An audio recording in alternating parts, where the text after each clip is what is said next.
madaxweynaha jamhuuriyadda federaalka soomaaliya mudane maxamed cabdulaahi farmaajo ayaa daah furay garoonka horeyna wuxuu u furay wejigii koowaad ee ka qalab gurashada ciidamada amisom oo muddo 7 sano ah halkan deganaa maalintaas kadib waxaa la bilaabay nadaafadii wejiga koowaad wejiga labaad ee waxaa la bilaabay oo ah qaybaha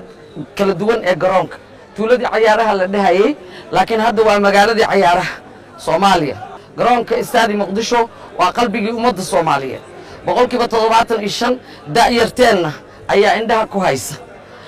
sidaas lamida 10 ilaa 15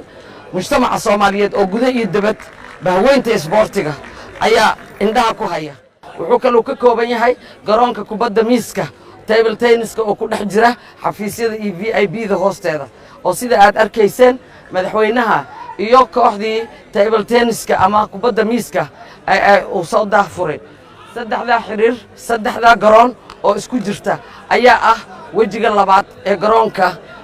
istaadi Muqdisho ama garoonka ciyaaraha Muqdisho waxaan bilaabaynaa sanadka cusub haddii Allah uu ogolaado qaybaha kale ee garoonka oo noqonayo wejigii saddexaad waa guul u soo hooyatay 90% mujtamaca Soomaaliyeed oo dalka ku nool oo gudaha ku nool maalintan qabanay xilka wasaaradda anoo raacaya aragtida madaxweynaha jamhuuriyadda mudane maxamed cabdulaahi farmaajo iyo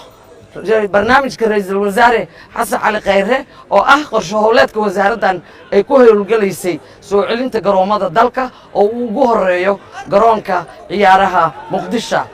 hambalyaan leenahay